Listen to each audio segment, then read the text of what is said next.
Greetings, friends and followers. This is Nurses Talking. I am Del Barcy. As always, if you like what you see and hear, subscribe. Leave us a comment and let us know what you think. Here on Nurses Talking, we speak to nurses anywhere in the world and at any stage in their nursing journey, from students to retirees and anywhere in between. Today, I am very, very pleased to welcome Abby McCoy. Abby is a registered nurse. She's a health content writer, an SEO and value-driven content strategist, and an entrepreneur. Her company is EviCom, which is an evidence-based communication for the healthcare community. So, welcome, Abby. Thank you so much. I'm happy to be here. It is my pleasure to have you. It really is. But tell me, first of all, what drew you to nursing? Well, my family had spent a lot of time growing up overseas doing various projects and things, and I'd been fortunate enough to travel with them, and I felt like I wanted to do these things as well. There was a lot of, medical clinics and schools, and so I thought, well, I'll probably need to be a teacher or a nurse. And so I went through both of those jobs and thought nursing was the best one for me. So that's the first thing that drew me into it, and helped me stick with it during nursing school, which is no joke. Which is no joke, indeed.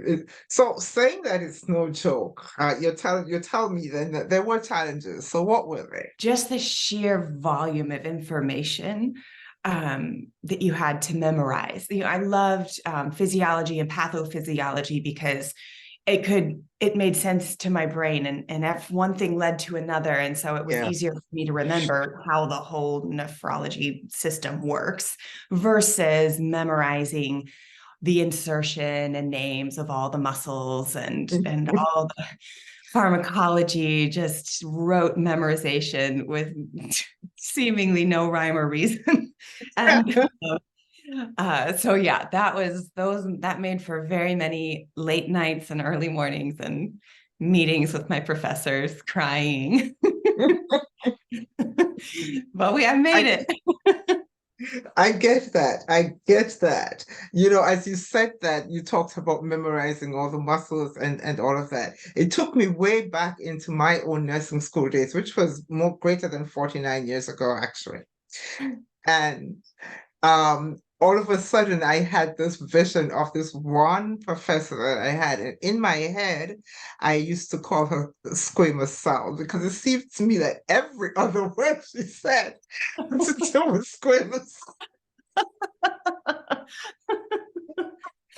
Yeah, that sounds about right. So yeah, I get it. But okay, so you went through nursing school and all of that. And the thing with nursing school is that it is what it is learning, but it isn't really what you're doing. Once you become a nurse, it's a whole different ballgame. So what were the challenges for you there? Well, it was interesting because while in nursing school, I worked at the university hospital as a nurse's aide. And Okay, so good.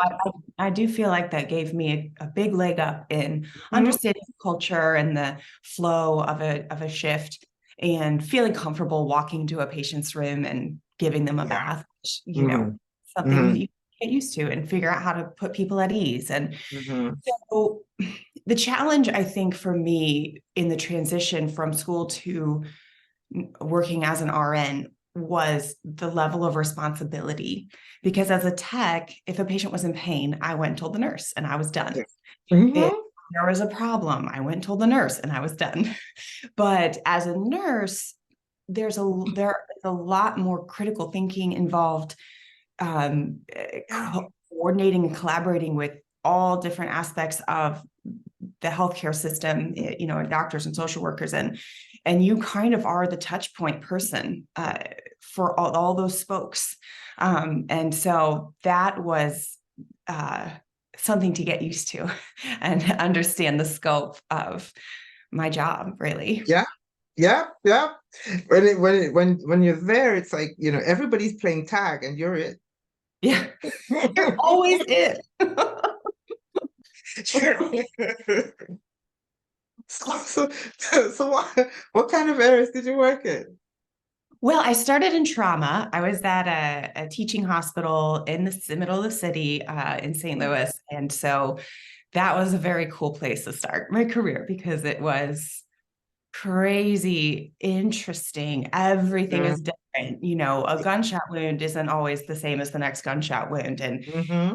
as different injuries to different parts of the body. I just feel like I got to see some very unique medical problems and injuries, and I think that really set the stage for me as far as critical thinking and thinking on my feet. And you have to really know the body and remember your anatomy and physiology. And Mm-hmm.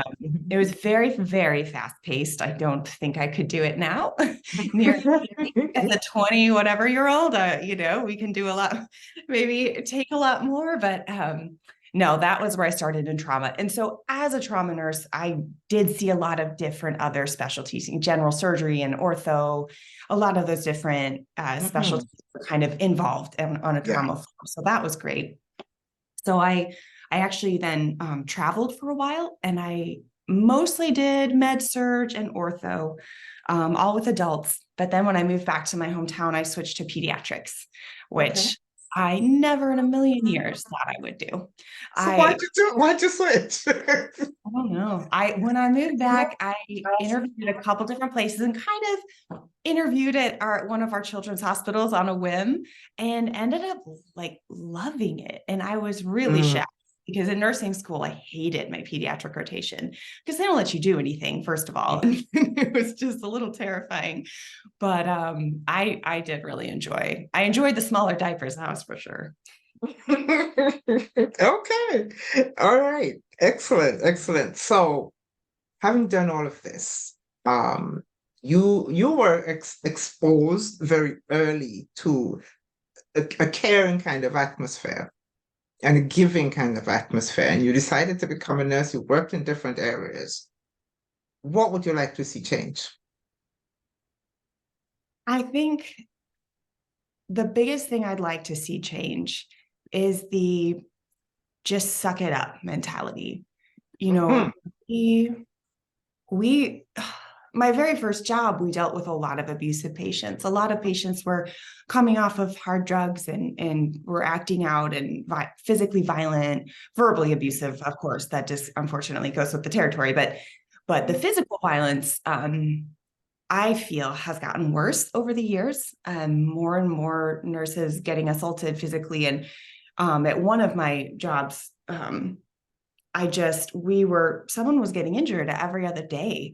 And I got injured a couple times, and it was very scary to go into work, not knowing, like, mhm, I'm not a really physical person. I don't, mhm, a bodybuilder. I don't like mhm. wrestle, Yeah, it's so yeah. being asked to, I think, many hospital system I've noticed have moved away from a model of, bring in security to subdue a violent patient, that because they don't want to get sued. Mhm. They don't Yeah. want, and I understand we don't want to frighten or intimidate patients that are in a vulnerable situation, but I do feel like the answer is not then to have all these nurses, you know, have Yeah. to physically contain a patient. So I just remember we had several meetings with upper management at one of these hospitals, and one, I'll never forget, one just kind of rolled her eyes at us and said, "You just need to take care of your patients." And that to me was kind of a breaking point because Mhm. I Yeah. said, I am all about taking care of my patients. I'm not about getting beat up every single day.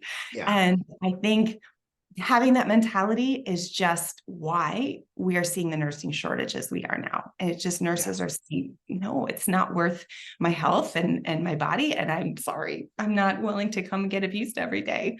So I think, to me, that whole mentality is something I would like to see shift. Like, I understand if what worked before isn't something we can bring back, but can we maybe brainstorm other ideas that don't Yeah. involve nurses Absolutely. gray? Absolutely. You just cannot say, well, your staff is, let's just throw them out there and what happens. happens. And unfortunately, a lot of nurses are experiencing exactly what you just described, the lack of care about the nurses' welfare, both physical, mental, and emotional. Because you know what? When you are physically attacked, it's not just a physical attack, it's a mental and emotional attack as well. As you say, you know, who wants to go back to work the next day Mhm. with that fear?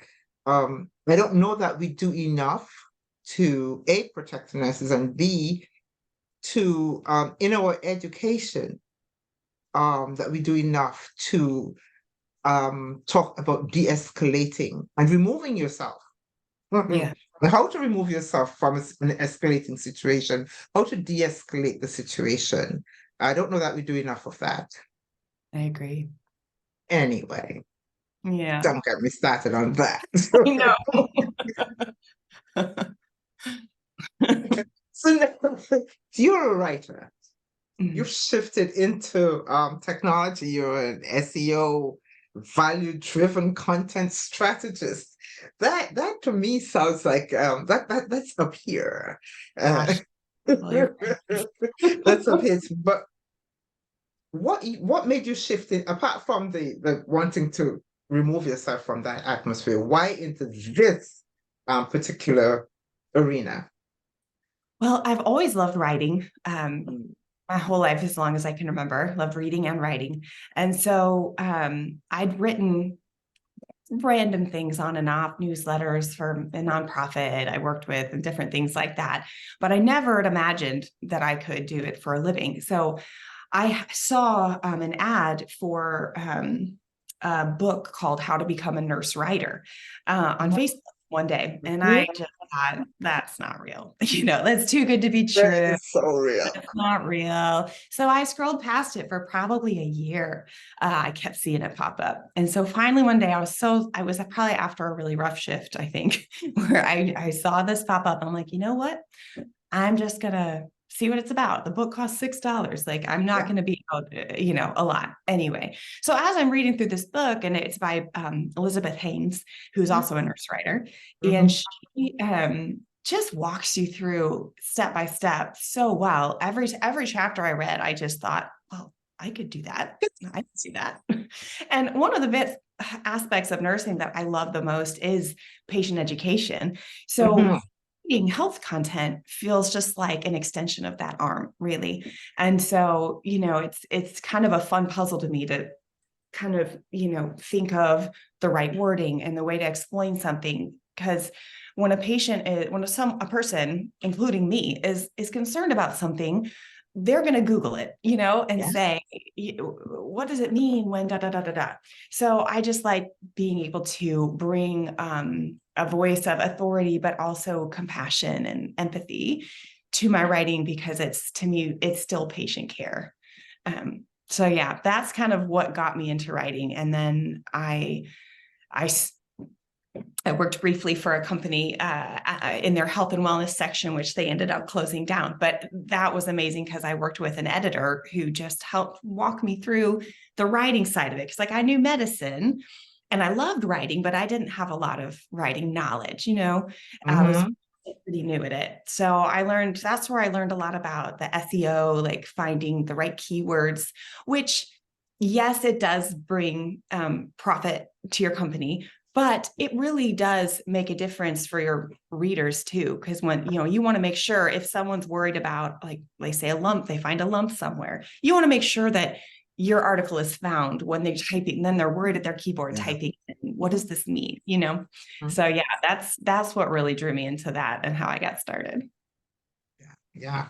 As you started to talk about it, I was going to ask you how what impact or how do you think having AI being so big now, how will it impact your writing? But Yeah. you talked about having compassion and empathy and all of that, and AI can't have that. No, it was a big conversation amongst all the writers about 6 months ago. Everyone was feeling pretty worried. But, I've used several AI softwares just to check it out because we all have.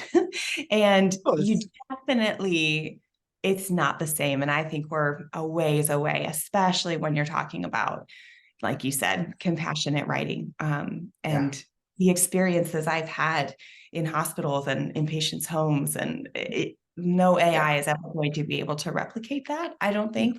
Maybe No. we'll see, but I doubt it. And, No. yeah. No. Yeah. The words can be there, but actually conveying the emotion behind it, the feeling behind it, and connecting actually through your words what that person's reading feels is maybe I'm limited in my thinking, but I don't think AI can do that. Not yet, at least. Not yet, not yet. Having done all this, you've traveled, you've observed, you've worked in different areas, and we've talked about how nursing is becoming so many people are leaving because so many people are feeling that they're not cared for. What would you tell someone who wants to be a nurse? I've thought about this question a lot because I have had days where I would never tell someone to be a nurse. But when I get over that emotion, it's really not true because nursing, first of all, we need nurses. Patients will, I think, always need nurses. No robot is ever going to come in and put their hand on their shoulder and help them to feel better. You know what I mean? A nurse is so much more than starting an IV or, doing tasks. So what I would just say to new nurses is, get your experience at the bedside, but really take time to explore your own personality. Like when I was in college, I really didn't understand myself very well. I didn't know or accept that I was an introvert, that I prefer quiet, that all these different things. And not to say it's not good for us to push out of our shells, but, just to be thinking ahead of time that nursing gives you so many opportunities anywhere. You can do so many different things. You can be at the bedside. You can go into management. You can go into research. You could write.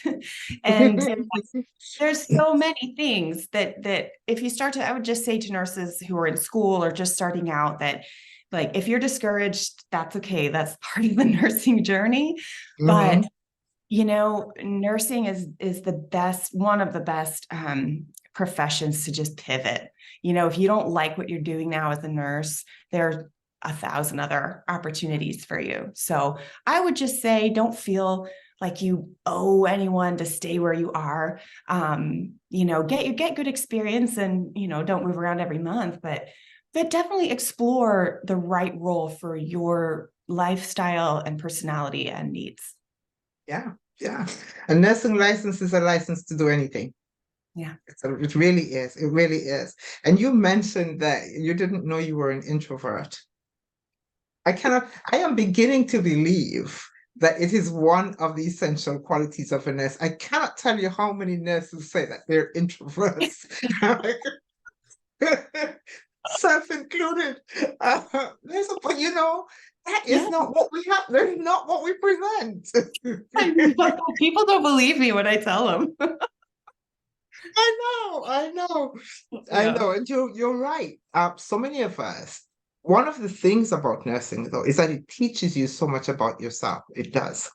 Yes. Like you, I think in retrospect, I had no idea who I was when I became a nurse. None. I only thought I knew. I didn't know how strong I could be. I didn't know really the little things and the big things that would wipe me out emotionally. I didn't know mentally what I was.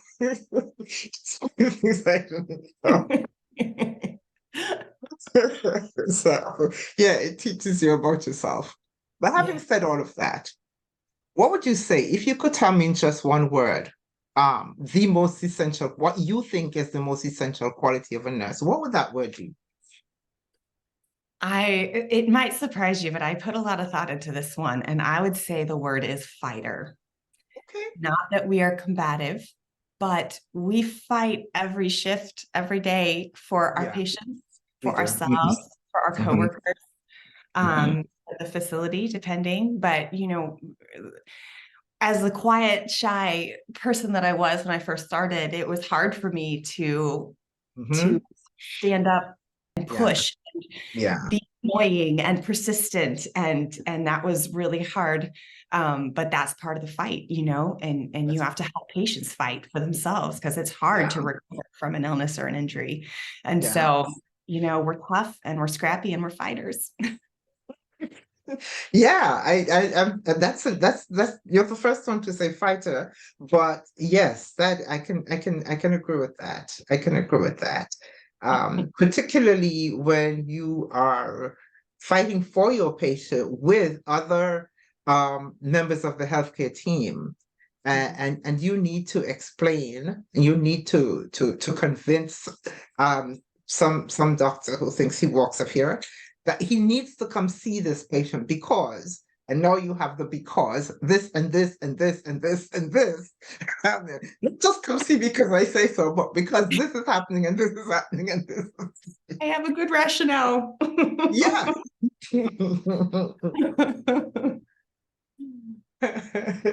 Abby, this has been a great conversation. Before we go, any last words you'd like to leave us with? No, just if you're in the hospital, be nice to your nurses. And that's a good one, actually. Really, that's a good one because it's we accept that very often, although we are on the receiving end of stuff, we say, well, this person has just received a devastating diagnosis. We don't know what's going on with their family. We don't know what's going on with their finances. We don't know.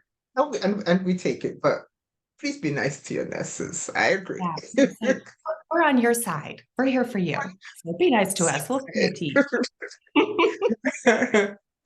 Thank you so very much for this conversation, Abby. I truly appreciate it. Absolutely. Thanks so much.